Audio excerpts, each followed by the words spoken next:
Yo, what up, y'all? It's your boy Rob coming back at you once again with another live stream. So before we get started, you already know what to do. If you're not subscribed to the channel, make sure you hit the bell icon twice. Smash this like button, share this video out to all of your followers, and let's get it cracking. All right, so I apologize. As you guys can probably already tell, I'm in a rush, so I'm going to try to get this done as quickly as possible. All right. Hopefully we get it done in under an hour, hopefully. But, if it takes a little bit longer, we might, have a little bit more time to get it done quicker than that. So shout out to everybody that's here. I appreciate each and every one of you guys. If you can hear me clearly and see everything clearly on the screen, please give me a thumbs up or a radiation emoji in the chat. If you cannot hear me or cannot see me, then give me a thumbs down or an angry face. While you guys are doing that, I'm going to shout out everybody who is in the building early. All right. Shout out to Kevin Smith. What's good with it, bro? Good to see you as always. Yep. Got that late night stream popping off. Shout out to my man AB Promotions in the building. What's good with it, bro? Shout out to AB over on Twitch. If y'all ain't over on Twitch, make sure y'all take a moment, get on Twitch, go follow Blacklight Revelations over there on Twitch. Shout out to my man AW1. What's good with it, bro? All right. So what we about to do is we about to talk about this wild situation that I already dropped a video about this morning, as it regards to Tren De Aurgua in Aurora, Colorado, because it's really interesting what's going on here. I don't know if anybody's aware, but the mayor and the governor actually were denying the existence of this situation. They were saying that this was all a hoax, all misinformation, exaggerated, yada, yada, yada. Did you guys hear about that? So now what's happened is the mayor has actually come out and confirmed these things, and still nothing's being done about it. Shout out to DC Precise. What's good with you, bro? All right, so the first thing we're going to do is we're going to take a look at this article here, all right, from Fox News, all right? Denver suburb rocked by huge increase in migrant gang violence. Biden-Harris administration complicit, all right? This article came out Wednesday, August 28th, all right, as you guys can see here. So this is, a couple of days old. We're going to take a look at it. Residents of a quiet Denver suburb are fed up with sanctuary city and border policies as the town struggles with spillover of migrant gang violence. There's a huge increase in violence in these areas in Aurora, where these newly arrived foreign-born migrants, many of whom are Venezuelan, have started to grow. Former ICE field officer and former ICE field office director and Colorado GOP congressional candidate John Fabricator told Fox and Friends First on Tuesday. Denver has welcomed over 42,000 migrants since 2022, costing the sanctuary city more than $72 million, according to city data. Now, let me ask you guys this. What do you all think that could have been done with that money? Can you guys think of anything better that could have been done with that money? That's a lot of money. And it's just all gone now. Aurora, which sits east of the Mile High City, now reportedly has become a base of operations for the notorious Venezuelan prison gang Tren De Aurgua, which has seized local apartment complexes and launched a wave of violent crime. All right. So again, remember, they're denying that this is happening. They're saying that this isn't true. You know what I mean? Gang leader Jaharndi Jose Paco Corino, nicknamed Galeta, which is Spanish for cookie, allegedly orchestrated the gang's brutal beating of a man at one apartment complex and a massive shootout at another property, according to the New York Post. All right. So again, my question for everybody would be, why hasn't anything been done about this? And we'll take a look at this. This came out on August 25th. This particular situation with this gang violence. Okay.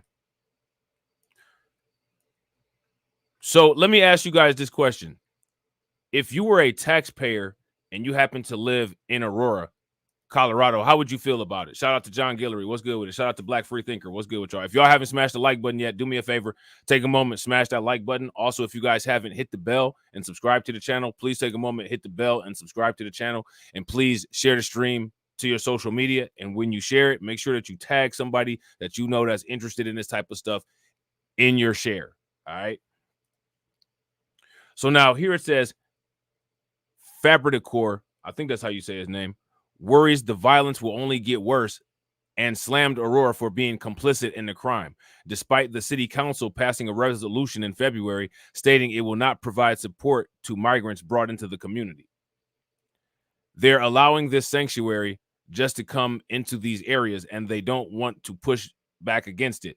You know, sanctuary policy as state policy here in Colorado, he said. Aurora itself, though the city of Aurora City Council has kind of pushed back on it, but we're still seeing a lot of leaders try to ignore it and not let the public know exactly what's going on. Now, let me ask you guys this. How would you feel if the city that you lived in had sanctuary for a lot of these migrants, but you as a resident of that city do not have sanctuary there?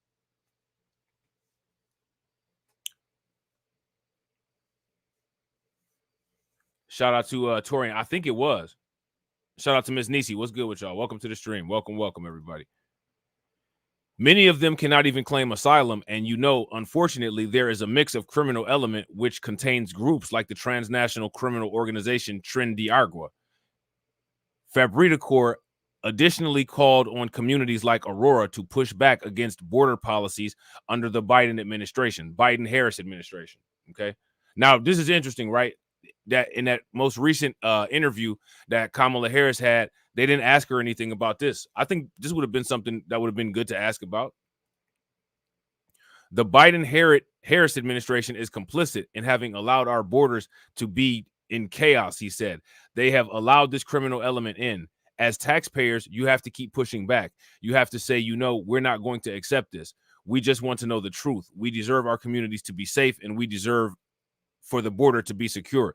Now, you saw what happened when they tried to push back on this kind of stuff in Chicago, right? Do y'all remember what happened in Chicago? In Chicago, what happened when they tried to push back on it was Brandon Johnson started making all kind of rule changes to make it more difficult for the citizens of Chicago to get into the city hall meetings. You guys, if you guys remember that, give me a thumbs up. If you guys don't remember that, give me a thumbs down. Tren De Aurgua recently drew attention when it emerged that the brother of the suspect of the deletion of the Georgia student Laken Riley had ties to the gang. Okay. Both are Venezuelan illegal immigrants. Recently, the Treasury designated Tren De Aurgua as a significant transnational criminal organization and offered financial rewards for the conviction of 3 of its leaders. And I think those 3 awards each are over $1 million. Okay. Pacheco Chirino crossed into the U.S. from Texas in 2022, was vetted and released according to Homeland Security. Why would they do that? He told officials he was headed to New York, but made it to an ICE office in Colorado in 2023, was given a court date and cut loose. He was apprehended in March of 2024 on several felony assault charges, but failed to show up for his court date, documents show. In July, police arrested Pacheco Chirino again, where he is currently being held in ICE custody. All right. And remember, when it comes to those sanctuary cities encourage the law enforcement in those cities to not be cooperative with ICE. Okay. So now next we're going to take a look at that article that they had from New York Post, where they were talking about some of these crimes that have started to rise that Tren De Aurgua was a part of, and not too much was done about it. All right. Brutal Venezuelan gang violence spills into quiet suburb from the sanctuary city next door, despite efforts to keep migrants out. All right. As you guys can see here, this was published on August 25th. Okay. So this was published even earlier than that article that I just had up on the screen was published. Denver's decision. Hold on real quick. Denver's decision to welcome migrants with open arms is bringing bloodshed to the suburbs next door. So what did I tell you all about trying to survive the suburbs? Not that easy. Now, let me ask you guys this question. I guarantee you somehow the value of the homes in Aurora, Colorado are still probably the same value. So how is it that you can bring an entire criminal element from another country into a place, they're hostile, they take over everything, and somehow the dingbats that live there still haven't brought down the property value? There should be literally no demand to live there. but somehow there is still an inflated demand to live there to keep the wealth there in that particular city. How does that work? Somebody help me out. That's quantitative easing, right? High crime is supposed to create low real estate costs, right? But somehow it doesn't do that there. A notorious Venezuelan prison gang has set up shop in Aurora, Colorado, even though the town wanted not to be a part of the influx of asylum seekers in the first place. Aurora, a quiet bedroom community with a population of 390,000 directly east of the Mile High City, has become a base of operations for the brutal Tren De Aurgua gang, which has seized multiple apartment complexes and set off a wave of violent crime. So they've seized multiple apartment complexes. Now, at some point, don't you think that like this would have been a huge problem after the first apartment complex? Don't you think like after the first apartment complex, somebody would have been like, you know what? This is a little bit of a problem. But apparently not. Apparently not. You know what I'm saying? Denver leads the nation in new migrant arrivals per capita, with more than 40,000 arriving from the southern border since December of 2022. Okay. The city has bent over backwards to provide aid, even slashing emergency services to help foot the cost, so far estimated at over $68 million in counting. But Aurora has made it clear it doesn't share Denver's desire to be the country's leading sanctuary city. In February, the Aurora City Council passed a resolution 7-3, emphatically stating that it will not provide resources to support migrants or others brought into the community from neighboring cities. It's been pretty tense here. We're feeling it. City Council member Danielle Jurinsky, a sponsor of the resolution, told Fox News' America's Newsroom. We will not be aiding into this migrant crisis. Look, they're not aiding into the migrant crisis, and still somehow they're dealing with it. So let me ask you guys this. If you don't aid in the migrant crisis and still somehow you end up dealing with it, what that means for the most part is that as long as they continue to do this, at some point, everybody's going to end up having to deal with this. If you guys agree, give me a thumbs up. If y'all disagree, give me a thumbs down. But Denver's largest has become Aurora's problem anyway, forcing the community to grapple with increasing gang violence as Tren De Aurgua has moved into town, taking whatever it can get its hands on, according to police, officials, and law enforcement sources. All right. So now they go into talking about the Cookie Monster. Who's the Cookie Monster? Is that dude Pacheco, right? The guy that's in ICE custody right now that they let out after all those times. The guy that's in ICE custody that they let out. You know what I'm saying? Which, why would they let him out? They caught him and released him when he was entering illegally and then just let him stay here. Shout out to everybody that's watching. I appreciate you guys. We at that 1-to-1. Throw them hundreds in the chat. We got 16 people watching and we got 15 likes. If everybody could take a moment, smash on the like button and get us to 30, that'd be great. One local gang leader decided to set up shop in town, according to law enforcement sources. His name is Jondari Jose Pacheco Chirino, and he goes by Galeta, which is Spanish for cookie. All right.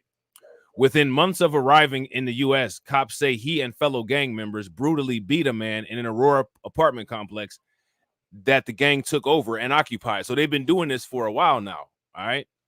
In July, cops arrested him again, this time for a shooting at the same apartment complex that left men wounded. So how do you just be wilding out like this and just nothing happens?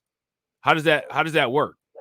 Members of Tren De Aurgua accused of a slew of violent crimes across the United States, including the deletion of Georgia nursing student Laken Riley earlier this year and the shooting of 2 NYPD cops during an arrest in June.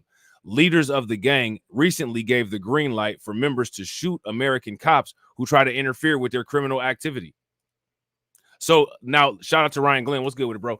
Now, let me ask you guys this question, and shout out to Mina Jean. Make sure you guys throw some like enforcers in the chat for Mina Jean. Shout out to DSA. What's good with it, bro?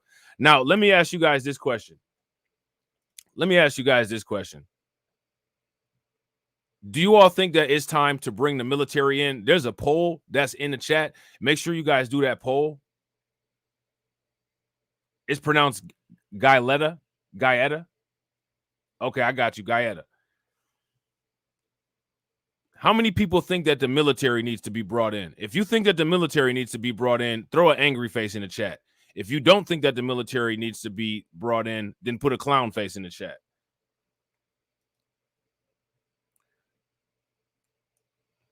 I think that they should have been asked about this during that interview that they just had. And I guarantee you they wouldn't have had anything to say about it. One local investor in a company that owns multiple apartment complexes in Aurora said there was a quote unquote massive shootout at one of the properties taken over by the gang. And again, how do you just take over a whole property? How do you do that? How do you just take over a property? And then that's it. This is all good. The property is taken over. That's it. Nothing else to say. We ain't got nothing else to say. I'm scared that this could happen in America, the source said. Earlier this month, the Aurora Police Department announced it formed a task force with the Colorado State Patrol and Colorado Bureau of Investigation to counter the gang's growing threat. So they've already got like a migrant gang crime task force that's a multi-law enforcement collaboration in Colorado to deal with Tren De Aurgua. Shout out to DeAndre. What's good with it, bro? They already got a multi-crime force, a multi-department crime force task force to deal with migrant crime. The migrants that they allowed in, that they voted to be sanctuary cities on, they had to use more taxpayer dollars to form crime units to deal with the special kind of crime that they've brought to the community. That's wild. Shout out to DeAndre. Throw them hundreds in the chat. We got the 1-to-1 going. 20 watching, 20 likes. That's what's up. If y'all haven't smashed the like button, do me a favor, take a moment, smash that like button. If y'all haven't hit the bell, do me a favor, also take a moment, hit that bell, and also please share the stream to your social media. Aurora police declined to provide additional details about the task force, but said in a statement that APD will not tolerate violent crime in our communities. Now, let me ask you guys this. If they're just taking over apartment buildings at will, is that them tolerating crime? If you ask me, it is. You know what I'm saying? John Fabridacore, who was previously the head of ICE's office in Denver's region and is now running for Congress, said the gang had been running amok in the area and officials have been slow to react. And as we'll see later on, they've been denying reality. It's become increasingly clear that certain city officials, including the Aurora Police Department, have downplayed or ignored criminal activities affecting many neighborhoods in North Aurora, said Fabridacore, which is interesting because they found time to delete Elijah McClain and have recently found time to arrest his father. I don't know if anybody has been paying attention to that. I haven't had a chance to get a video done about it, but I plan to at some point. So they had time to delete a member of the McClain family and arrest the father of the deleted member of the McClain's family, but they haven't had time to deal with this gang that's been running amok, taking over apartment complexes there. Now, I got to blame Fox News for a lot of this. How many years have Fox News spent focusing on quote unquote Chicago crime? This didn't just happen overnight. So why didn't they bring to their audience what was going on in Colorado?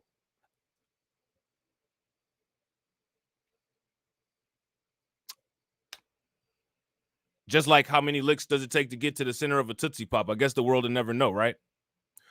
Notably, illegal immigrant gang activities have been present in specific apartment complexes throughout Aurora.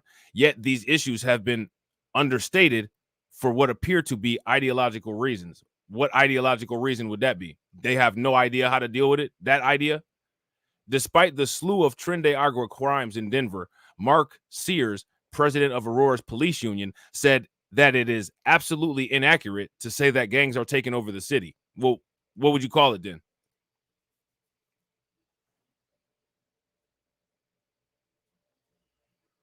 What? Let me ask you guys, what would you call this?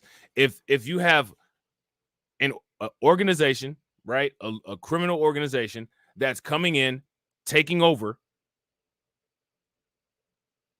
entire apartment complexes, what do you call that?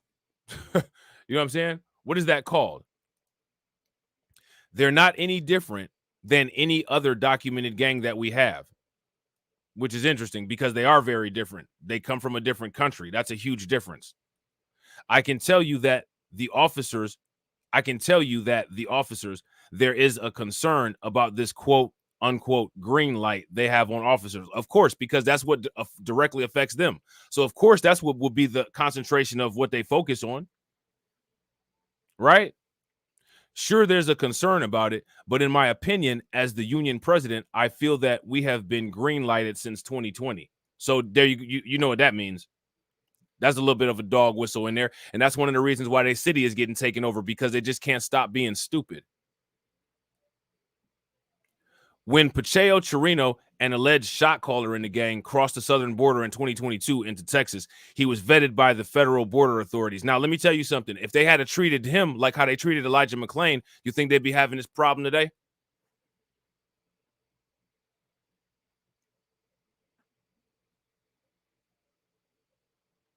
If they had treated this gang member the way that they treated Elijah McClain, would this problem be going on today? If it would, give me a thumbs up. If it wouldn't, give me a thumbs down. He told Border Patrol agents he was going to New York, but ended up at an ICE office in Colorado in June of 2023, where he was given a court date and again was cut loose. So this is some of the same information from that last article, but it don't hurt to go over it again. Soon after, he started unleashing havoc in the community. So that, I mean, they basically just released him to unleash havoc in the community, is what they did. You know what I'm saying? In November of 2023, Pacheco Chirino allegedly took part in a brutal assault that almost turned deadly at the Fitzmons Place apartment complex in Aurora, which was recently shut down over code violations, which the owners argued they couldn't fix due to a takeover of the building by a gang, according to court documents obtained by the Post. So they weren't able to get into their own building to fix it because the gang had already taken it over. During the assault, Pacheco, along with several other drunk men who were identified and said to be part of a gang that steals from Walmart, claiming they run the apartment, allegedly hit the victim in the head with a bottle of Corona and then began to beat him up after he fell to the ground, documents alleged. The apartment investor told the Post that they've lost control of several properties because the gangs have taken over the units. All right, so this is something that the apartment owners have said. You know what I'm saying? They were first hanging out around the property and creating a bad element that's constantly there. And then they started taking over quite a few months ago. They started taking over vacant units. So like I said, this has been happening for a while. And what's been done about it? Nothing. Nothing at all. Soon, the alleged gang members began renting out the units. So they was, look at this. Soon, the alleged gang members began renting out the units to other migrants, whom they also threatened. They began terrorizing the apartment staff, which I don't even know why anybody was still showing up to work at that point, who were forced to flee the properties, leaving them to the gangs. This is wild. This sounds like the plot of an insane movie. The people of this community and the mayor who runs this community should be utterly embarrassed.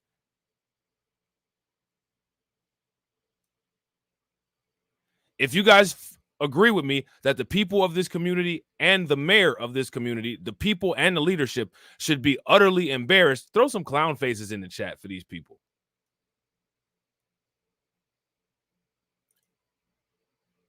Somebody make this make sense. The bloodied victim of Pacheco Chirino's alleged assault suffered a traumatic brain injury, a broken nose, and a broken upper jaw, according to the document. So they battered him up pretty badly. Pacheco Chirino was eventually nabbed in March of 2022 and hit with several felony assault charges, but bailed out of custody and failed to show up for his court date thereafter, the court documents show. On July 28th of 2024, cops arrested Pacheco Chirino and 3 others for allegedly carrying out a shooting at the same apartment where the previous assault occurred that left 2 male victims with gunshot wounds and another with a broken ankle. So now here's my question. When it comes down to all of this stuff that goes on at these apartment complexes, what do they do to deal with it? What do they do to fix it? Do they even answer the calls? Pacheco was quickly arrested that time and handed over to ICE. And this was what, the 3rd time finally?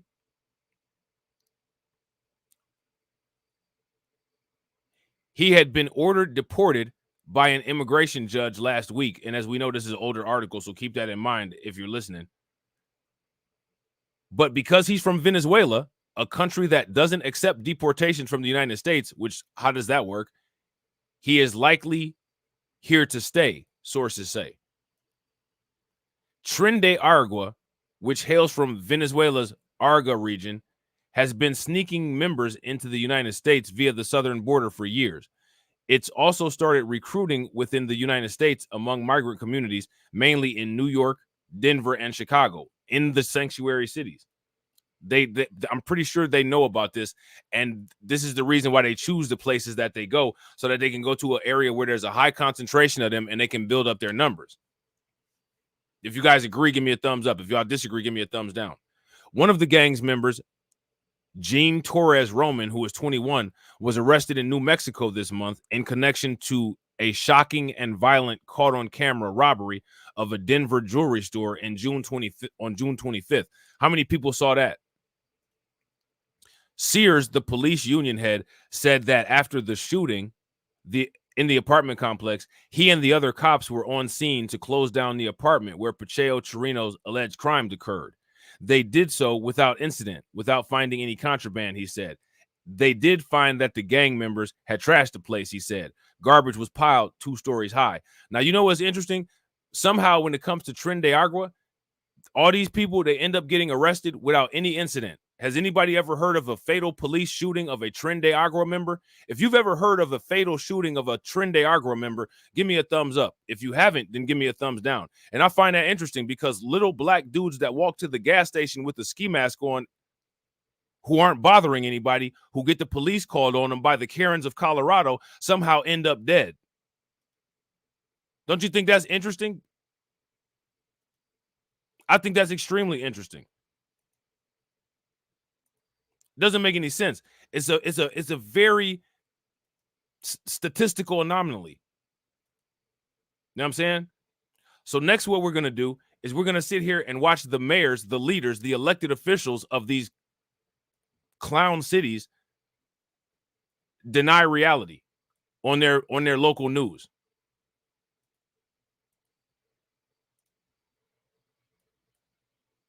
Aurora Mayor Mike Kaufman says people at 2 or 3 apartment buildings in his city are being intimidated by a gang. Kaufman says Aurora police are handling the situation and making arrests. Aurora police have been working to root out a gang from Venezuela, while calling that gang's activity isolated. Has received tremendous attention, primarily from Fox News and other conservative media. Denver's and Aurora's leaders have said for weeks that the Venezuelan gang Tren De Aurgua is here and that their police departments are working to determine the extent of their operations.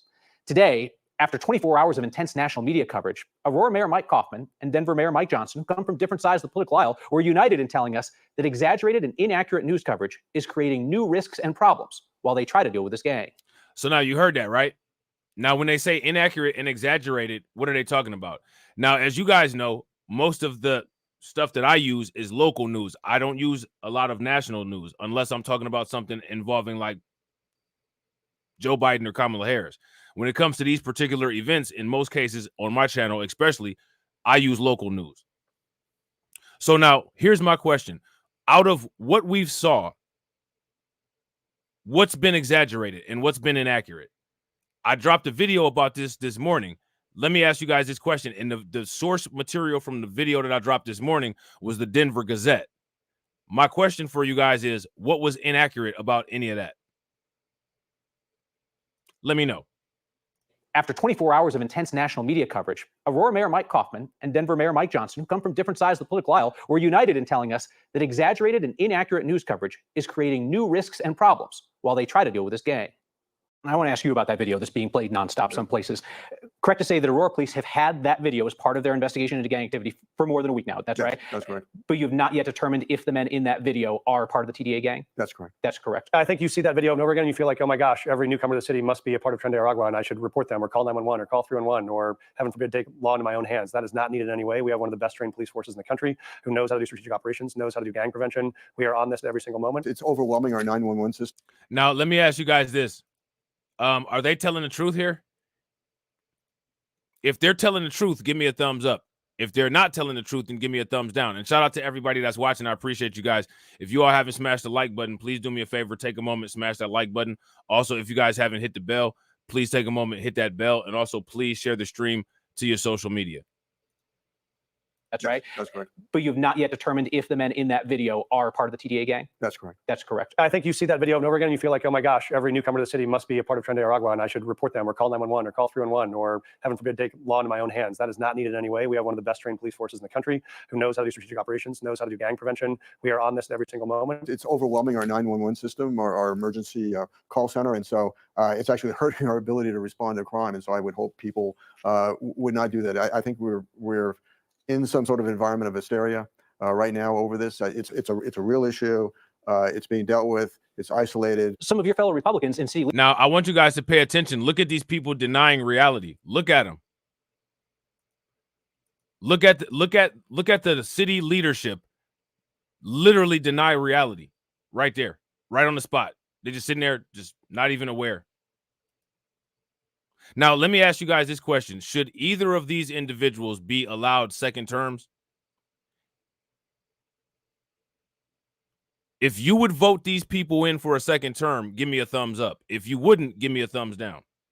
leadership say that you're not telling the truth, that you're covering this up, that Aurora police are covering it up, that Denver police are covering it up. What do you say directly to that concern? Well, they've been conflating it with every issue where there's Venezuelans who gather together. There was an issue several Sundays ago where, in anticipation of the election returns in Venezuela, there was some social media platforms that said, let's do a meetup at this location in Aurora. And yeah, it was poorly organized. It wasn't organized, and it has some detrimental effects. And they somehow conflate that with gang activity. Mayor Johnson, what are Denver police telling you about the scope of the threat? Now, let me ask you guys this question.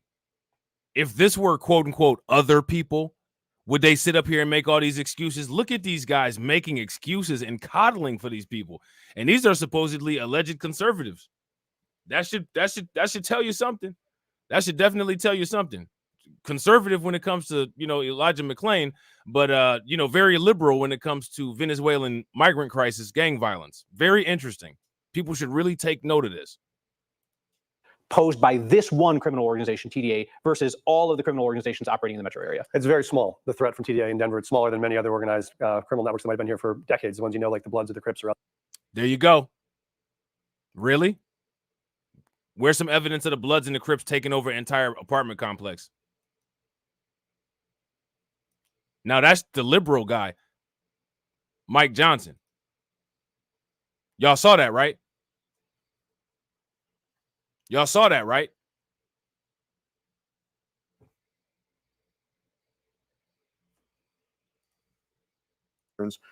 In Venezuela, there were some social media platforms that said, let's do a meetup at this location in Aurora. And yeah, it was poorly organized. It wasn't organized, and it has some detrimental effects. And they somehow conflate that with gang activity. Mayor Johnson, what are Denver police telling you about the scope of the threat posed by this one criminal organization, TDA, versus all of the criminal organizations operating in the metro area? It's very small, the threat from TDA in Denver. It's smaller than many other organized criminal networks that might have been here for decades, the ones like the Bloods or the Crips or others. And so we're monitoring it closely. We're going to make sure they don't get a foothold. Where we know we can intervene, we can. But Mayor Kaufman's really right. The risk on this is the folks most likely to be taken advantage of and abused by this are other newcomers, are Venezuelans who have arrived and are being bullied by these individuals and feel afraid to call the police or call the city. We want to make very clear, if you have the least bit of concern, call 311, call 911. We do not ask for your citizenship or your status. You're at no risk of adverse action. And that's why you can't keep track of the problem. Silly. That's why you can't keep track of the problem.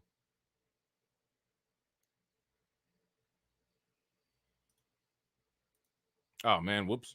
Hold up.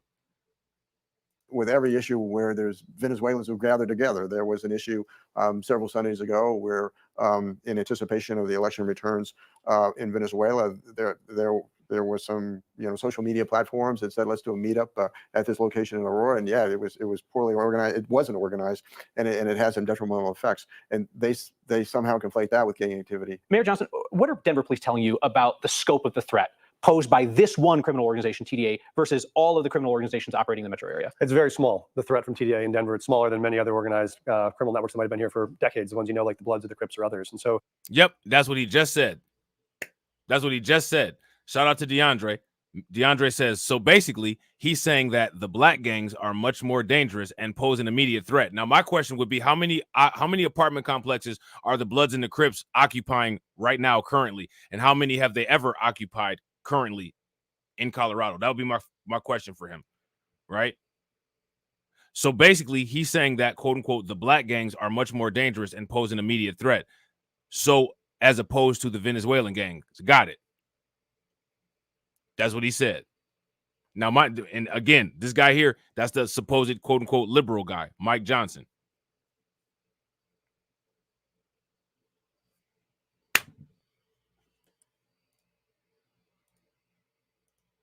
We're monitoring it closely. We're going to make sure they don't get a foothold. Where we know we can intervene, we can. But Mayor Kaufman's really right.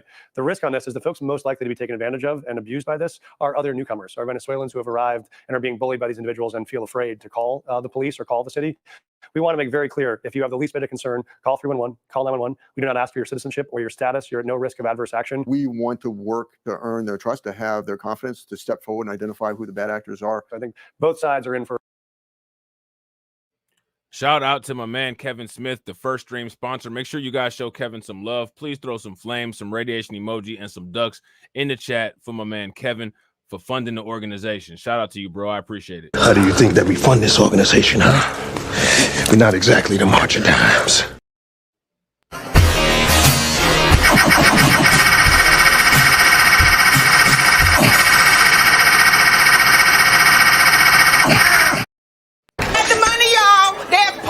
Around.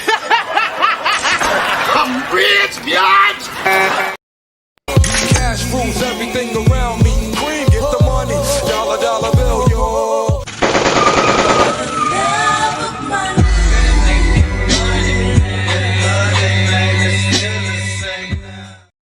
Shout out to Kevin Smith. Kevin Smith says, the way this is looking, Bloods and Crips, GDs and BDs, it's time to unite. If it was me, I would say, hey, Bloods, Crips, GDs, and BDs, it's time to get into cybersecurity. That's what I would say. You know what I'm saying? For a new awakening, the folks that came here looking for the American dream will find it. Those folks who came here looking to cause chaos, I think will find that this is their worst nightmare, because we're not going to tolerate that in the city. You can see my full unedited conversation with Mayor Kaufman and Mayor Johnson on the next YouTube channel and on the next section of 9news.com. All right, so there's that. All right, so now next, what we're about to do is we're about to take a look at another clip. All right, and this is a clip from Fox Business. All right, so let's see what they're talking about on here. Give me 2 seconds. I'm gonna pull this up real quick. And real quick, shout out to everybody that's watching. I appreciate you guys. If you all haven't smashed the like button, please do me a favor, smash that like button. Also, if you guys haven't hit the bell, take a moment, hit that bell, and also please share the stream to your social media. We have more from the mayor of Aurora. He's concerned that someone is funding these apartment takeovers. Watch this. Somebody put them there and somebody funded it, whether it's federal government or not. We're trying to find out who these gangs apparently are. Now, he's sounding very different than he was just sounding on that other interview, isn't he? If he sounds different than he sounds on that other interview, give me a thumbs up. If he doesn't, then give me a thumbs down. Shout out to Simo27. What's good with it? He sound real different, don't he? Now he said, now the federal government is funding it. Well, of course they're funding it. Haven't you seen how much money goes out to the migrant crisis? That's the funding of it. You know what I'm saying? We have more from the mayor of Aurora. He's concerned that someone is funding these apartment takeovers. Watch this. Somebody put them there and somebody funded it, whether it's federal government or not. We're trying to find out who these gangs apparently are attracted to where there's a concentration of Venezuelan migrants. And so they've, in fact, have kind of pushed out the property management through intimidation and then collected the rents. Arrests have been made, but these operations are still ongoing. They're collecting the rent. Good Lord. Danielle Jurinsky is a city council member in Aurora, and she joins me now. Danielle, a spokesperson for the governor of Colorado, Jared Polis, he's dismissing you. They say this is all a figment of your imagination. Would you like to respond to that? Yeah, I just would ask him, is this also a figment of the Romero's imagination and all of the other folks that I've spoken to at these complexes and that I physically moved out? This is one heck of an imagination. What are you going to do about this? Well, how are you so incompetent that you have a situation like this and you just literally brush it off and tell somebody that it's their imagination? I got to agree. Shout out to Torian. If you guys agree with Torian, give me a thumbs up. If you guys disagree, give me a thumbs down. Torian says, this is showing how weak the establishment has become. It shows how weak the establishment has always been also. Yeah. Big facts. This is pathetic. This is a huge reflection of incompetence in these people running the city. They need to all be removed immediately, if you ask me. These people are pathetic. They need to have a public court martialing of these people. If you guys agree, give me a thumbs up. If y'all disagree, give me a thumbs down. What I've been able to do so far is bring this much attention to it. And I plan to continue to bring this kind of attention to it until this is addressed. I'm not going to sit back and let this be downplayed and let this be ignored. The governor can attack me all he wants, but I am going to continue to expose this, and I will continue to go into these buildings, and I will get as many people out as I can. You got to get people out. What about the people who are barging their way into these apartments? What are you going to do about them? Can we arrest them in some way? Well, I think that that's where we need the help of our state and federal partners. I mean, this is way beyond any one local law enforcement dealing with this. This gang is here. They have spread out. They have taken over multiple apartment complexes. This is not just in Aurora. And we need a group effort here. Who's to blame, in your opinion? Well, the blame starts at the southern border. I mean, first and foremost, we need to shut down our southern border, and we need to put policies in place that are vetting these people. And then beyond that, you know, you can look at our state. Our governor has made our state a sanctuary state here in Colorado, and the mayor of Denver, you know, they hung a banner on the Denver City Hall that said, "We love migrants." Well, you know, we love migrants too, but can we vet that? I mean, these people somebody needs to step in here at the federal level and the state level. I want to go back to how the residents of some of these apartment buildings actually feel about it and what they're going through. Just watch this for a second. Every day when we come home, we have to do this. Every time we go outside to take out the garbage, every time we try to go to bed at night, we have to keep it like this so nobody can kick in the door. It's come to that. 5 locks on the door. Last word to you. That is one of the folks that I was able to move out the other day, and it is horrifying to see firsthand. And I hope that nobody is listening to our governor. This is not a figment of anyone's imagination. This is very serious. This is very real, and it will spread out quickly across this country if it is not addressed. Councilwoman Danielle Jodinski, thank you very much for joining us this morning. We appreciate it, ma'am. So there's that. All right. So that's what happens when you got a problem. They'll just tell you that it's a figment of your imagination so that they don't have to deal with it.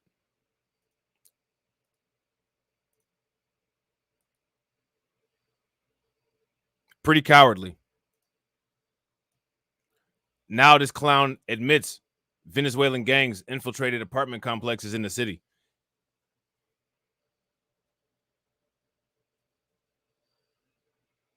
Isn't that something?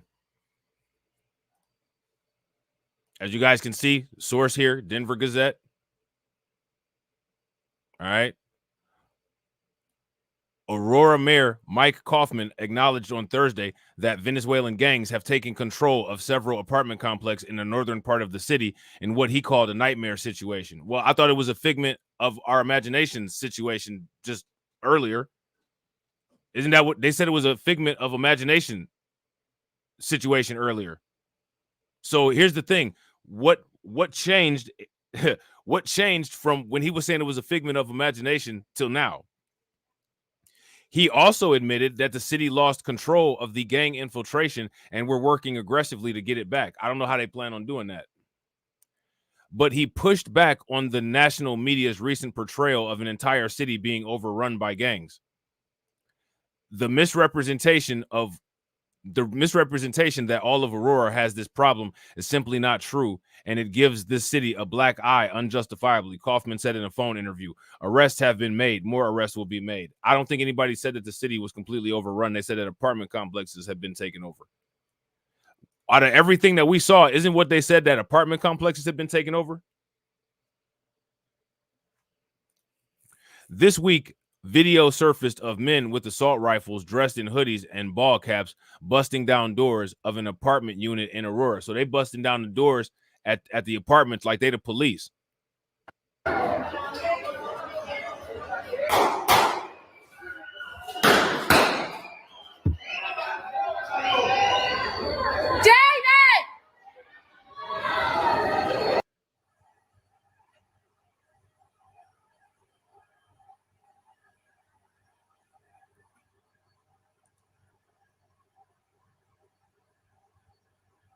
I mean, that's wild right there. They're just doing whatever they want to do.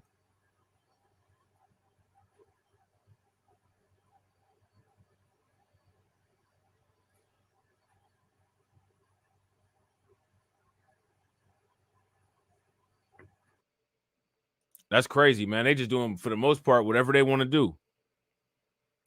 Kaufman did not specify, Kaufman did not specifically cite the Venezuelan prison gang known as TDA when he spoke of the criminal infiltration. but he remarked that the city is working on getting the bad people out. So here's my question for you guys. What's the plan on getting the bad people out, quote unquote? What's the plan? How do they plan on doing it? Real quick, shout out to everybody that's watching. I appreciate you guys watching. We got 16 people watching and we got 23 likes. If everybody could take a moment, smash that like button. Also, if you guys could hit the bell, if you're not subscribed, and share the stream to your social media, I'd appreciate it. The Venezuelan-based transnational criminal organization known for targeting desperate immigrants and sanctioned by the United States government has tentacles along the Front Range. Last month, the Biden administration sanctioned the Venezuelan gang believed to be behind a spree of kidnappings, extortion, and other crimes tied to immigrants from South and Central America. The U.S. government has also offered a $12 million reward for 3 leaders of Tren De Aurgua, which joins other transnational criminal organizations such as the MS-13 gang from El Salvador and the Camorra from Italy that are banned from doing business in the United States. Now, what's interesting about this is that they're allegedly banned from doing business in the United States, but they're still in the United States and still do business here. Ruben Luby, a city spokesperson, said that Aurora is the possession of the long gun and authorities have seized evidence seen in the video. He also said that the city is working with the DEA to, quote unquote, combat this issue. On Wednesday, officials noted that the city and Aurora Police Department have established a special task force in collaboration with other local, state, and federal partners to specifically address concerns about Venezuelan Tren De Aurgua and other criminal activity affecting migrant communities. And I mean, it's affecting more than the migrant communities. You know what I'm saying? It's affecting everybody at that apartment complex. You know what I'm saying?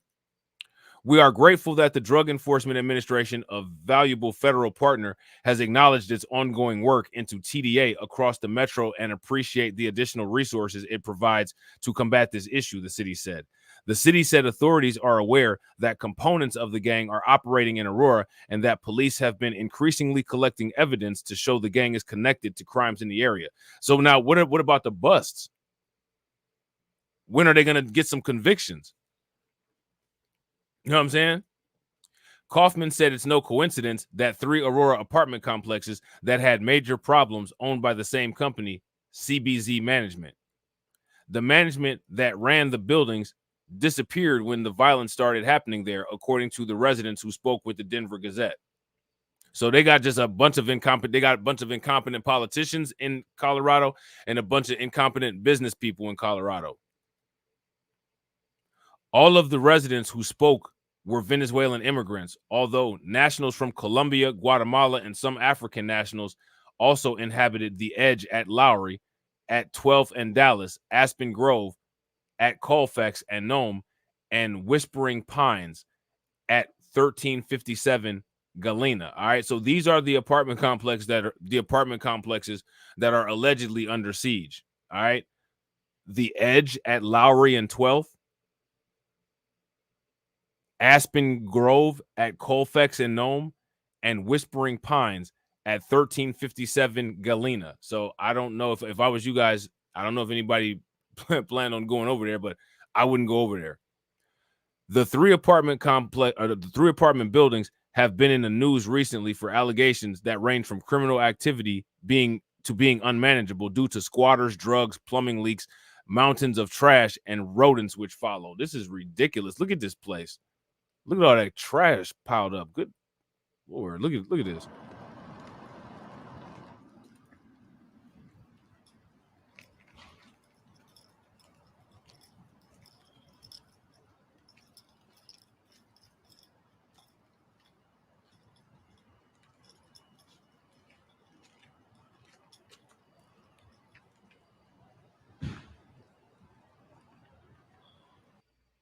Man, that's trifling, man. How many of y'all would stay over there?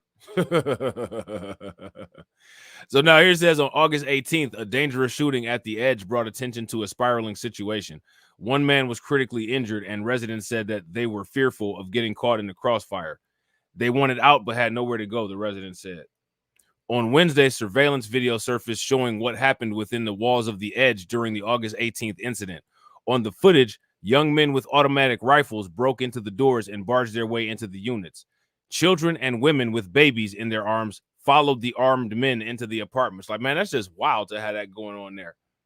On another video, gunshots rang out as people called to loved ones. The footage was supplied by former ICE field director John Fabridicore, who said that he knew this was happening, but did not have physical evidence to prove it until now. The gangs are making people turn over their keys to them. They want access to their units because they need places to hop into and hide their guns and dope when the police show up, he said. Fabridicore said when he received the video footage from a woman who was afraid of the criminal activity which was happening across the hall, she convinced her son to install cameras, which eventually recorded the alleged altercation. The woman, who remains unidentified, has been moved to a safe location, Fabridicore said.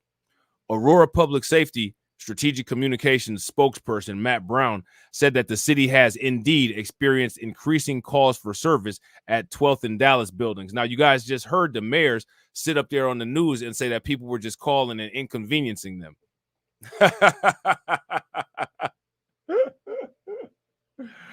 Like you can't make this up, man.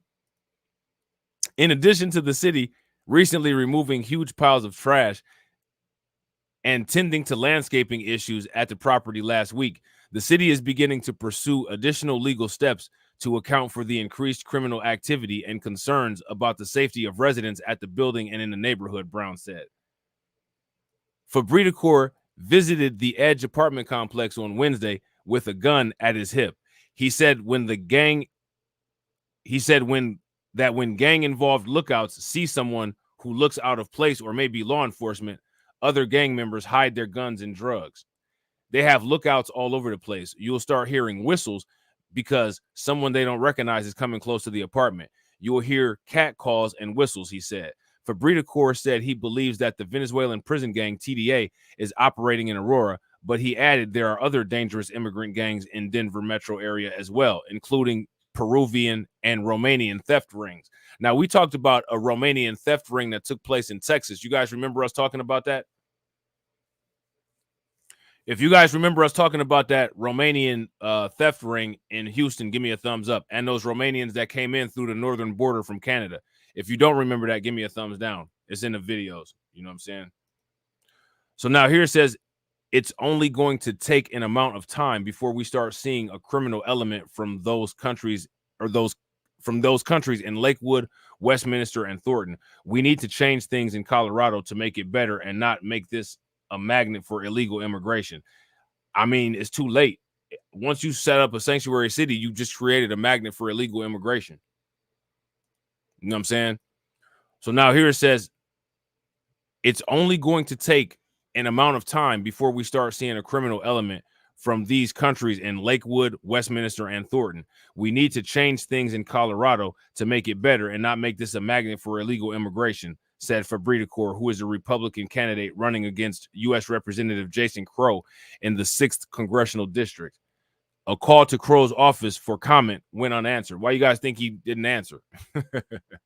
Denver Gazette also got no answer from CBZ management about the video, probably because they was busy trying to get that big mountain of trash out of the way.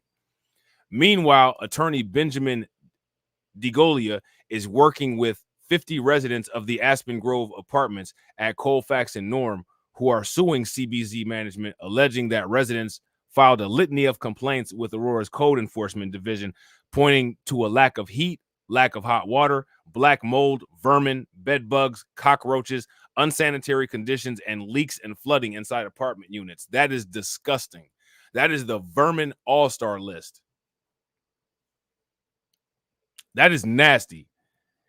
DeGolia said that court proceedings have started with CBZ management being ordered to prove comparable housing to tenants who are suing the company. DeGolia said that he is not representing any of the residents of either the Edge or Whispering Pines. CBZ management, which owns 11 properties in Denver, Aurora, Colorado Springs, and Pueblo, have claimed that growing violence and gang presence at its Aspen Grove apartments on Nome Street and Colfax Avenue has precluded the company from caring for it. We would like to be able to resume normal operations at our building, but we cannot do so under the threat of present and immediate danger against residents, staff, and management, CBZ management earlier said through a spokesperson. Fabridicore has been percolating the idea that Venezuelan gangs were infiltrating the Denver metro area for weeks, but few people took his warning seriously, he said. That's usually how it is, isn't it? That's usually how it is. Now that the video of men carrying assault rifles and allegedly intimidating people has surfaced, he feels vindicated but sad. This is my United States. I don't want to see this in my country. As long as we let this fester, we could be wasting a lot of time and innocent people are going to get hurt, he said. Well, I don't know what to tell him. Too late. Too little. Too late.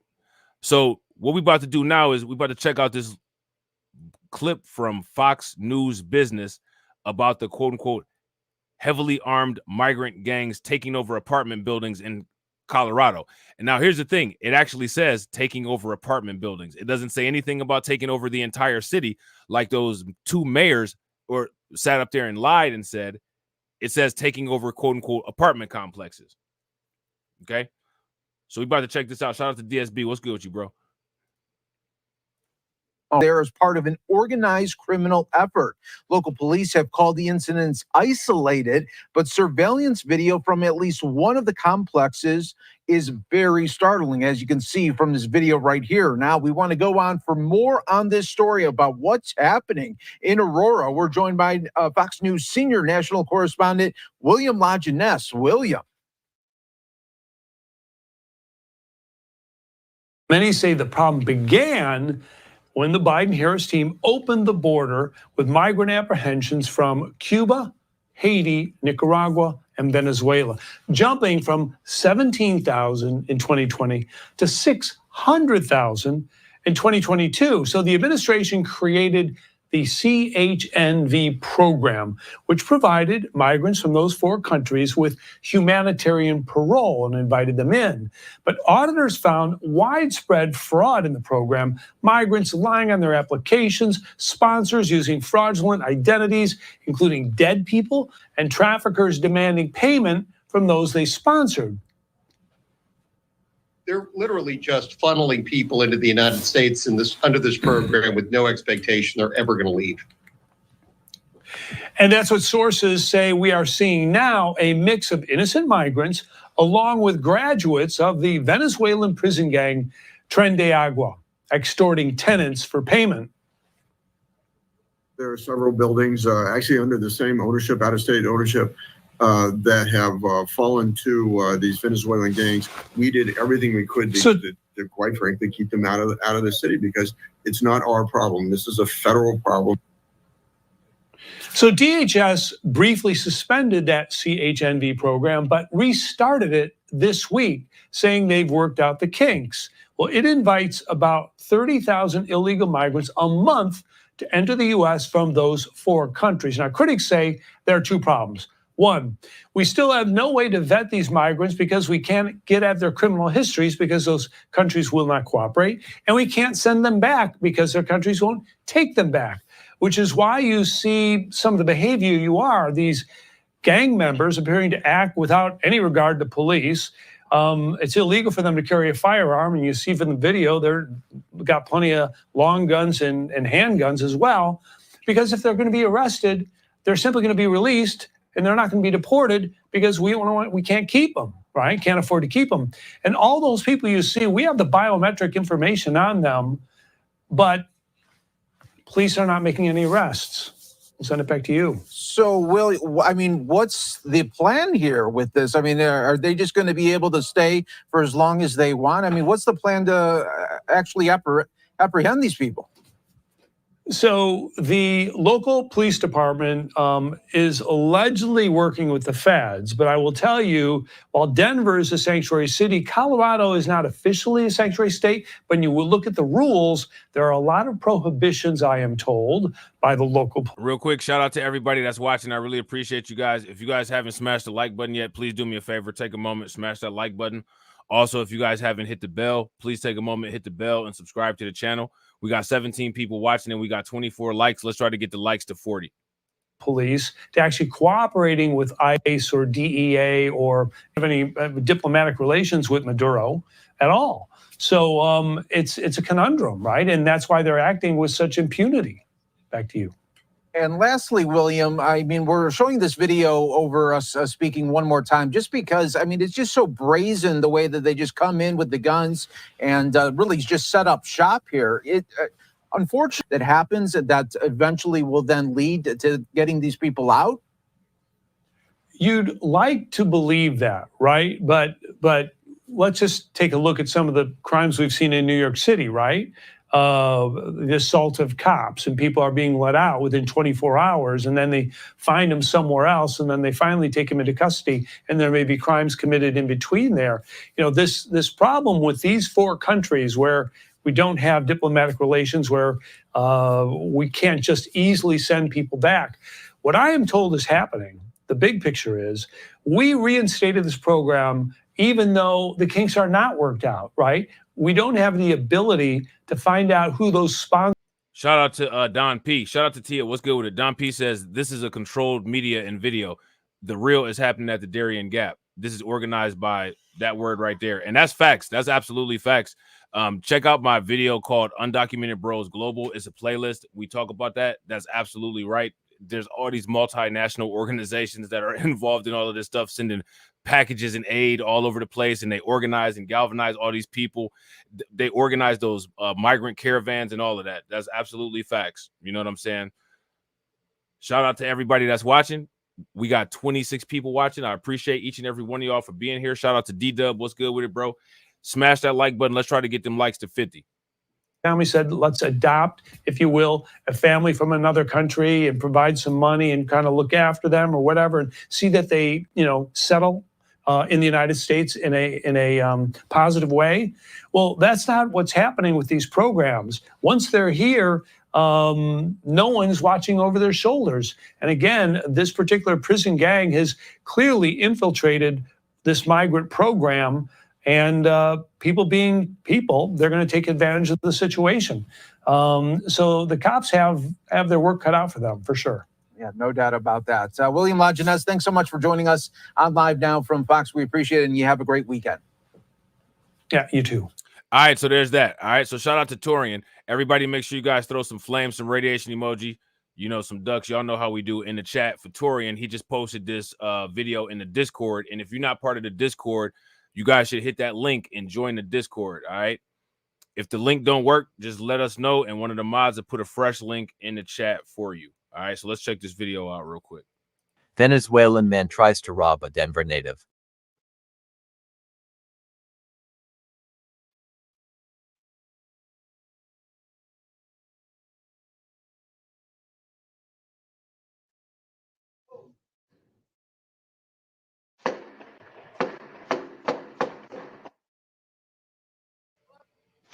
Wow, man, that's crazy.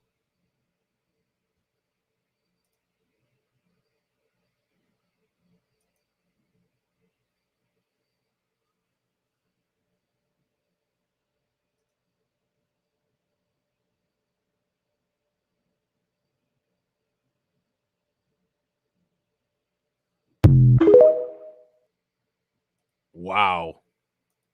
Yeah, man. See, that's wild right there. That's too much. That's doing too much. You know what I'm saying? So next, we about to take a look at this video here from the National Desk. This was posted a day ago. All right. And again, if you guys haven't seen there's a video that I made this morning. It's 8 minutes long. Check it out. Talked about this yesterday. And then it's all over the place again today. All right. So there's that. All right. Now, I don't know, man. I don't know. We saw that Kamala Harris interview. We got more of that stuff to go over tomorrow. All right. So now what we about to do is we about to take a look at a local news segment. All right. And I believe it's that councilwoman again. All right. Now we saw the mayor literally tell that individual that this was a figment of her imagination. We saw that. Okay. It is a situation in Aurora involving Venezuelan migrants that's been brewing for months. With every verifiable fact, there has been some misinformation and rumors. Well, tonight, we have new information on what we've learned is happening inside an apartment complex. This video has been making the rounds online since yesterday, and their numbers have been growing steadily because of the crisis at the border. The apartment complex is at 12th and Dallas and Aurora. That's east of the border with Denver. Shout out to Brooklyn Queen. Make sure y'all show Brooklyn Queen some love. Throw some like enforcers in the chat for Brooklyn Queen like enforcing. Definitely appreciate it. And just a mile or so from the popular Stanley Marketplace. Tori Mason is your reporter in Aurora. Tori joins us now. You talked with a woman who lived there, watched all this unfold, and she certainly said this was terrifying for her. Yes, Karen, and even though she's moved, she's still terrified. It takes bravery to speak out on something like this, but she says it's worth it if it means action will be taken. There have been rumblings of new gang activity in Aurora all summer. Officials have skated around the topic, but now there's video and victims they can't deny. It's really like being held hostage. Cindy was a prisoner in her own home. She's lived in this building at 12th and Dallas for years. This summer, when crime got worse, Cindy got cameras. Doorbell video shows a group of armed men forcing their way into her neighbor's home. Another night, her camera outside captured two men approaching a vehicle, guns drawn. She's called 911 so often, they know her by name. He said, ever considered leaving? If I could afford to leave, I wouldn't be there. She says neighbors fall asleep to gunfire. Her car still damaged from an overnight shootout. This is a bullet hole. It was one of the few times Aurora police responded. They will call me and say, I'm sorry, but we're not coming. We're not coming until it's a bad enough crime. So how do you just not come? We're just not gonna do our job. How does that work? Now the same police, they hurried up and got there when it was Elijah McClain. Oh, they was right there at the gas station with Elijah McClain when it was him. They was right there. But for this, a complete apartment complex under siege, you got an actual challenge. These police got that Uvalde energy, don't they? You know what I'm saying? This week, her pleas for help were finally answered, not by the city, but by Councilwoman Danielle Jurinsky. I think that politics is being played here with people's lives. While APD and the city denied gang activity, Jurinsky moved Cindy out of that apartment herself. For weeks, officers have told her their hands were tied. What I am told is that police leadership put it out that no less than like 3 or 4 officers could respond to one of these complexes. Wednesday, Aurora police said they're I agree. aware. Those are literally the exact words that I used earlier in the stream, Deneen. I agree 100%. Deneen says this is a shame. If you guys agree with Deneen, give me an angry face in the chat. If you guys disagree, then give me a thumbs down. That components of TDA are operating in Aurora. In a statement, APD says it would be improper at this time for the city and APD to make any conclusory statements about specific incidents or provide details about law enforcement strategy and operations. Based on our initial investigative work, we believe reports of TDA influence in Aurora are isolated. I now have other property owners, other apartment complexes calling and telling me the same kinds of things. Food is the biggest commodity over there. Cindy says she survived the ordeal by staying quiet, giving them food and bed bug spray. Every night, praying she'd hear sirens. They left us there to die. In her new home, far away, the peace she feels is fleeting. Because for so many others, she said, if someone doesn't do something now, their apartments are next. Now, Cindy says there needs to be more action and more help for people in her situation, like she told me earlier. Now, let me ask you guys this question. Is when it comes to this particular situation, we're looking at all these different places: California, Colorado, Illinois, New York. Is the story the same everywhere? If the story is the same everywhere, give me the thumbs up. If the story is not the same everywhere, and you know a sanctuary city that's a thriving utopia with great commerce, business, and everybody living well, please give us the location of that place. Earlier, there's no program that says, hey, you've been run out by a gang. Let's step in and help you with the deposit. She's lucky to get the help that she did, Karen. That's terrible. Just so terrible. Tori, what's next? What are the next steps? Well, the city and the Aurora Police Department established a special task force to address concerns about any Venezuelan gang activity. And clearly nothing's been done. It's still the special task force has not completed any tasks. You know what I'm saying? The special task force has not completed any tasks. So now what we're about to do is we're about to look at this video. This video is from CBN, and they're talking about this situation. So we're about to see what they're saying over here. So, Ron, you were a former Border Patrol agent, Deputy Acting Director of U.S. Immigration and Customs, and, among other things, the Chief of Border Patrol in 2017. You know a lot about the U.S. border. What was your reaction when you saw that there are apparently Venezuelan gangs now taking over Aurora, Colorado, or at least apartment buildings there? Well, I'm sad about it. You know, I looked at the stats for CBP yesterday. Since 2017 till 2022, there have been exactly 0 Tren De Aurgua arrests. Transnational criminal organization has not been in the United States until this last 2 years. And so when you have an out of control border, you have this transnational criminal organization that comes into the United States from Venezuela. Now think about what happens in Venezuela every day. There's no First Amendment in Venezuela. There's no Fourth Amendment in Venezuela. And this gang thrived in such a degree in Venezuela that they controlled the national prisons, right? The federal prisons in Venezuela were controlled by this gang.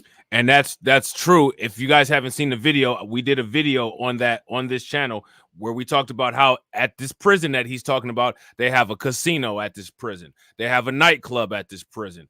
This is a complete prison that's been completely taken over and redesigned by the prisoners to serve the prisoners. And I got to agree. Shout out to Brooklyn Queen. Yeah. Where's the National Guard? Why ain't they bringing anybody in? So here's my question. How do you get this concentration of quote unquote prisoners into the United States? How do you get that? Somebody make it make sense. Not the government, not the people. This Tren De Aurgua group ran the prisons in Venezuela just 4 or 5 years ago.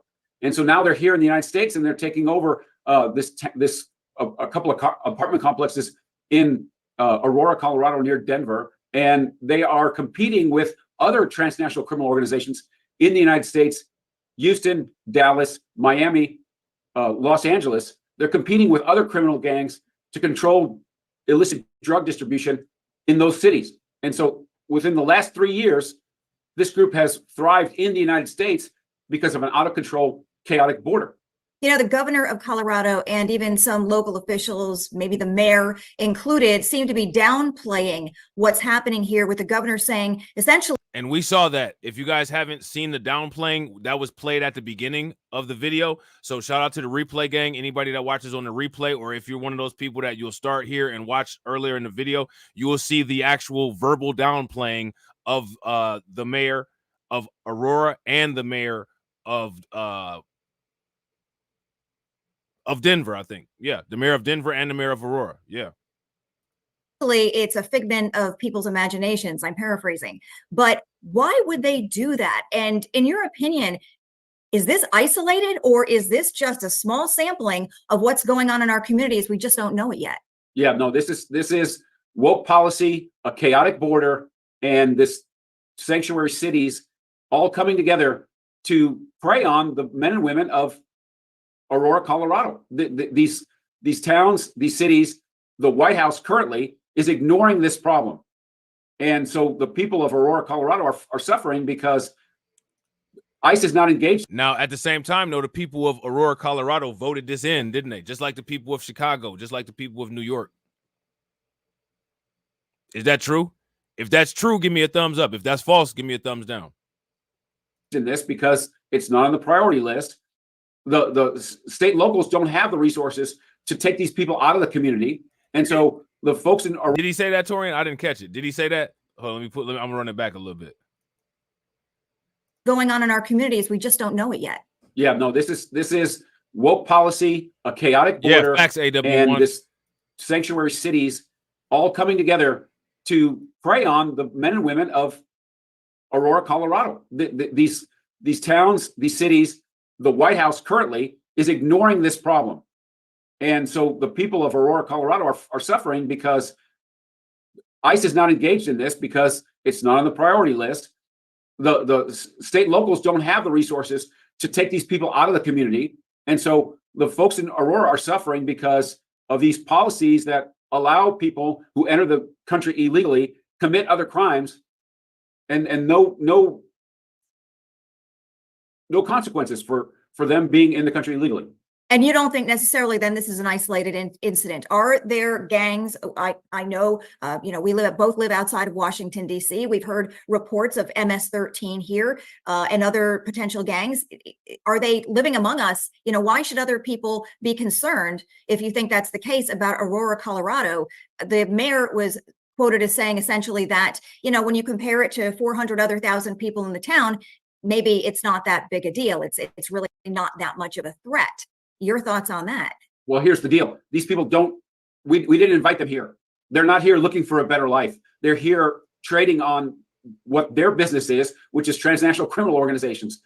It's kind of crazy, man. It's kind of crazy. Real quick, shout out to everybody that's watching, man. I really appreciate you guys. We got 37 people watching and we got 42 likes. If everybody could take a moment, smash that like button. If you guys haven't shared the stream, please take a moment, share the stream, tag somebody that you know that's into this type of information on your share. And if you're not subscribed, also hit that bell. Let's try to get the likes to about 70. And so it's already affecting major cities and towns in the United States. Now Aurora, a small town outside of Denver, is suffering the consequences of a chaotic border and an administration that doesn't really care to protect American citizens. The last time we were at the border, at least together when we met in 2022, at that time, I believe about 3 million illegal immigrants had come over at that point. Now we are somewhere between 8 and 9 million. What has happened in that massive surge? Who has come over here that we don't know about or we don't expect? All the people, they don't know about any of them. They don't know about any of them. How can you know anything about anybody that has documentation? The only way that you can know and verify anything about any of these people is by verifying their documents. And if they come with no documents, then you have to go either by your own judgment or you have to trust what they say if you are making a judgment call and going to say that they're trustworthy or not. If you guys agree, give me a thumbs up. If y'all disagree, give me a thumbs down. Shout out to Black Bitcoin Key. What's good with you, bro? And what increasing danger, in your opinion, is that posing the longer this goes on? Because there does not appear to be any end in sight or perhaps even any serious desire to stop it. Yeah, let's start there. Without the leadership at the White House, without the direction, without the tools being given to the front line of DHS, we're going to continue to suffer as Americans, not just at the border, not just in the pipeline of people coming in the United States, but every city and town in America. And so that's what needs to change, in my opinion. There's no will at the White House to control the border. There's no will at the White House to give the men and women of the front line the tools they need to control the border. So that's a big problem. And we're all going to suffer for it because 10 million, 8 million, 7 million, doesn't really matter. If 1% of that population is meant to come here to do us harm, we're all at risk. And so that's the situation that we see. And we've seen it. Laken Riley, Jocelyn Nungarai, Rachel Marin, all over the country. We've seen people who have died and been abused at the hands of people who have come here from other countries in order to be criminals, right? They're wanted in their own countries. We have no idea who they are. DHS itself says that 85% of the people that have been encountered at the border have been released in the United States. We have no idea who they are. DHS itself says that about 2 million people entered the country and have not been apprehended by law enforcement. So we're all at risk, and it's going to continue until someone. And then they just catch a lot of these people and then release them back into the United States instead of releasing them back into Mexico. A lot of these people, the reason why they do this illegal crossing is because the illegal crossing is actually a workaround from doing the application process. If they try to come in and use an illegal means, they can get caught and released into the country, and it's a workaround. It gets them into the United States faster and keeps them in the United States faster than by them doing the paperwork and actually doing it the right way. You know what I'm saying? And puts their foot down, and I'm afraid that in this administration, that's not going to happen until the election.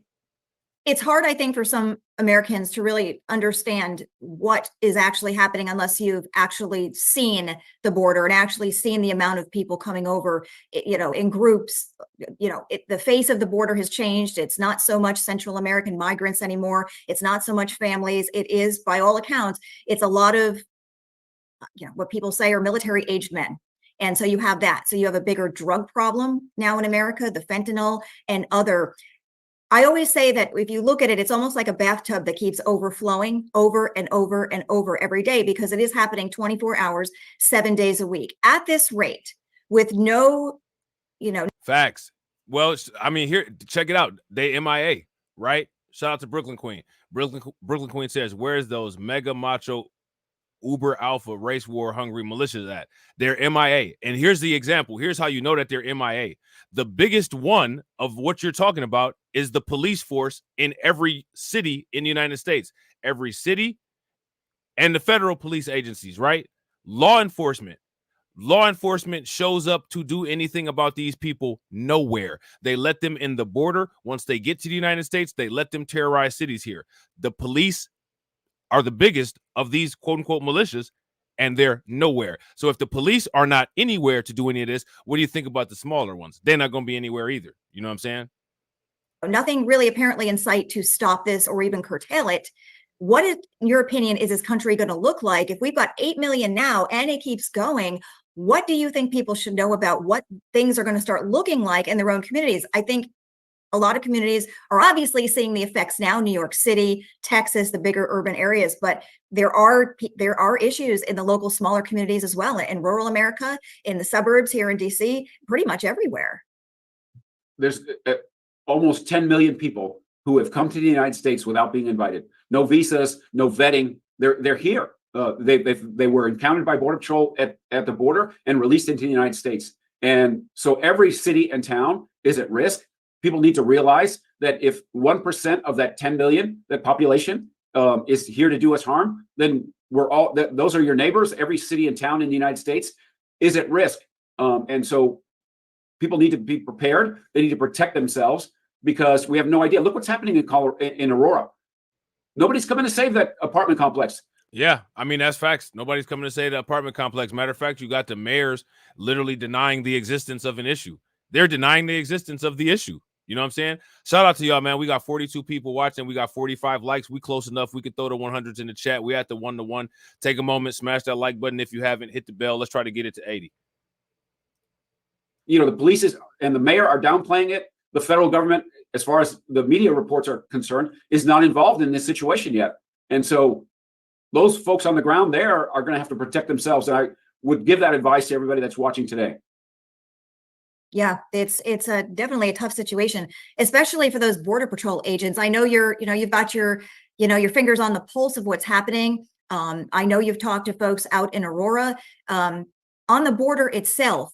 What are they facing? And, is there anything they can do to really, under the circumstances, make this any better? I mean, it's by all accounts, a lot of catch and release. What's the hope here for the Border Patrol agents? Well, the hope is that they have new leadership starting in January in next year. That is what is going to save them and protect them. In the meantime, morale is in the tank. People are retiring at record levels. If they're eligible, they're leaving. Why would you stay in a career and a job in which you're facilitating danger to the rest of the country? And so, yeah, I would ask your viewers and your listeners to pray for the men and women that are out there because they're up against it. They are faced with a situation in which they know tools exist for them to do their job better, to hold people in custody, to end the catch and release, so-called, at the southwest border, but they don't have those tools. They've not been given to them by this administration. And so my hope is that they wait it out, and the hardworking, patriotic men and women on the front line are going to get some relief starting in January. What do you think the end game is here, not to curtail this mass migration into the United States? What's the point of all this? They're changing the electorate. Right? We have more illegal immigrants going into California than the people that are moving out of California, right? So people are voting with their feet. Their U-Hauls going out of California is at record levels. And so they should be losing seats in the Congress as we speak, but they're not, because when the census comes out, they're going to count the people who are there, not the legal people that are there, not the U.S. citizens that are there, but everybody that's there. And so the Democratic Party, unfortunately, has sold out the American people, and they care more about this illegal immigrant population than they do the rest of us. And I think that's their plan. I think that for generations, they're trying to take power. They're adding seats to a place like California, which should be diminishing seats, and adding to Texas and places like Florida. And that's the situation, right? The end game is They want to replace us. They don't really care about American citizens when they let 50,000 plus Chinese nationals into the United States, 85% of which have been released in the United States. The rest are going to be released in the United States. And there's no national effort to keep them in custody, to vet them, to make sure that they're not here to harm us. That's what's happening every day on our border. What is the safety at stake in our communities? We enjoy right now, most of us walking around, we feel pretty safe. We don't feel, it's America, right? What is the threat? Yeah, it's America. It's America where you can be Elijah McClain and walk around and not feel safe by the people that allegedly supposed to protect you, but you can be a Venezuelan migrant and take over multiple apartment complexes and not even get a bruise. America, right? If you guys agree, give me a thumbs up in the chat. If you guys disagree, give me a thumbs down. As this goes on, are we going to continue to be safe, feel safe, be able to walk around like we do? Because we know that officials have said bluntly that we are right. Walk around like who? Like Elijah McClain? Walk around like Elijah McClain? Like who? Because different people got different kind of abilities to quote unquote be able to walk around. If you Elijah McClain, some EMTs will run up on you and shoot drugs in you and not get in trouble for it. So what are we talking about here? Right for a terror attack, among other things, right? I mean, how is this going to change ultimately the American way of life?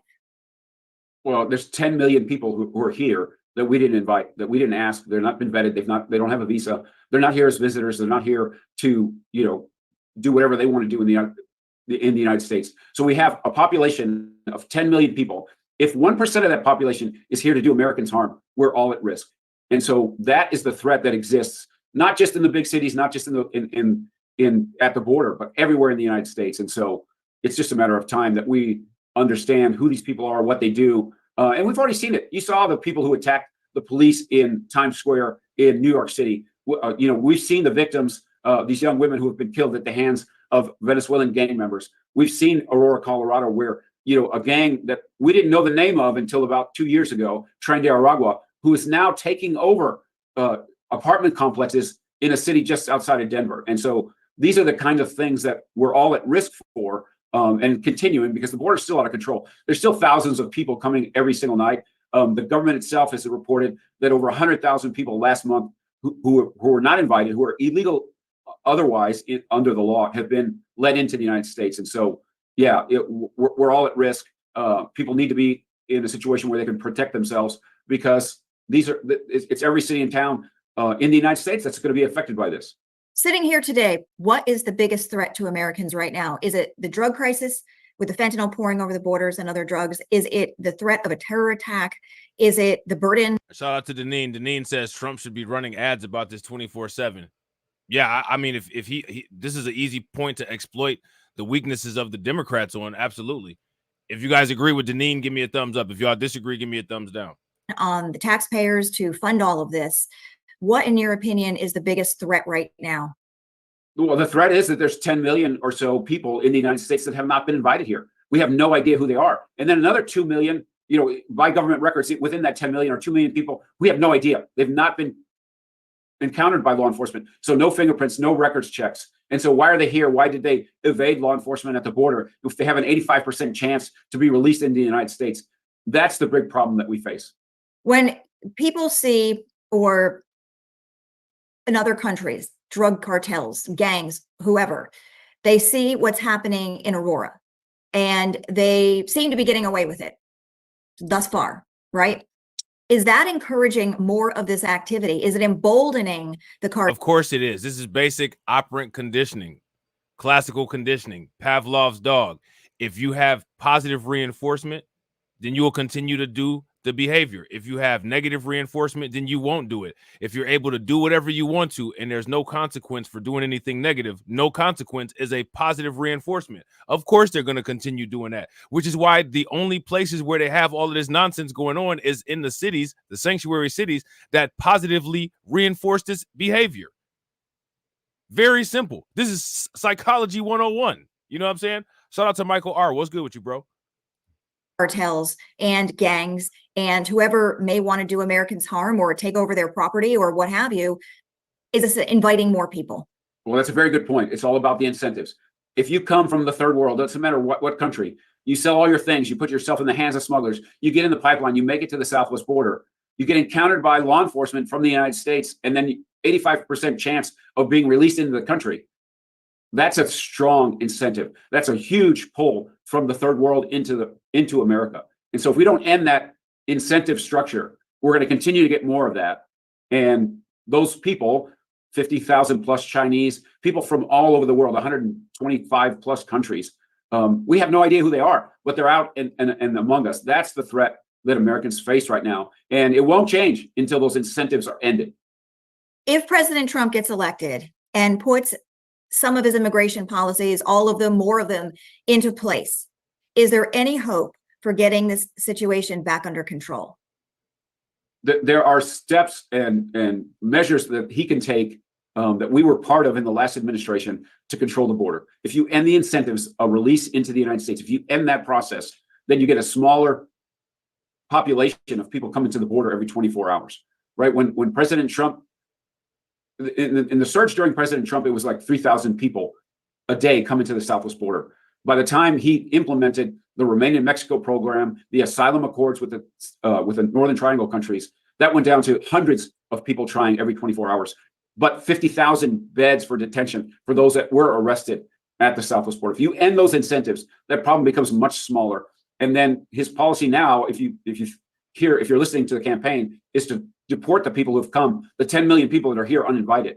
And so you end the incentive of them being in the United States, being on the economy, being in the country, and having the better life, if you will. Shout out to We the People. We the People says B1, Couch 2024 or Trump 2024. If you vote in Couch 2024, put a couch in the chat. If you vote in Trump, put an American flag in the chat. And regardless what you do, hit the merch store. It's something for everybody in there. Deporting those people, correcting what's happened over the last 3+ years is an important way to protect Americans and then send a message around the world that we're not going to tolerate tens of thousands of people coming to the border every month and just being released into the United States. If you end that incentive, we're all going to be safer for it. I mean, obviously, Kamala Harris was border czar. That seems to be a little bit controversial now. They don't seem to want to talk about that anymore. But if she does get elected, based on past performance, what are you expecting to happen if she wins? More wokeism, more disaster, more chaos at our southwest border. Tens of thousands of people. More wokeism. Take notes. More wokeism. Coming into the country uninvited, unvetted, and then released into the United States. We have to end this policy, this feckless policy of the current administration to protect Americans. And until we do that, we're all at great risk. What message do you have to the American people before Election Day? Think about the record that each of these political candidates have. We have 4 years of Donald Trump, who was an enthusiastic supporter of the front line at DHS and gave us the policy and the tools to control the southwest border, to stop catch and release. And then you have what's been happening for the last 3.5 years under the Biden-Harris administration, in which they've devolved and supported their woke policy, and where tens of thousands of people have come. He said woke again. This is like his version of the DNC in Chicago. As much as they said Trump at the DNC in Chicago, I think he said woke about the same amount of times. To our southwest border and released in the United States. Almost 10 million people here who have not been invited, who have not been vetted, or are in cities and towns near us. And so you have those two records to think about when you go into the voting booth. Here's a news flash for you. You weren't invited here either. Shout out to everybody in the chat, man. We got through that pretty quickly. I appreciate you guys. I don't know what's going on with StreamYards. It's some kind of weird. I can't really see anything. I think there was one super chat that I had got, and I think it was from Kevin. Shout out to Kevin. Make sure you guys show him some love. Throw some flames, some radiation emoji, and some ducks in the chat for Kevin. If anybody else sent a super chat and I missed it, I apologize that I can't access the favorites window to see who did it. If anybody sent any super chat or if any Cash Apps or PayPals, I will hit you up tomorrow and give you your public thank you for it. Don't move a muscle. This stream will take you right into the next scheduled content. Got more stuff for y'all in the morning. And as always, ladies and gentlemen,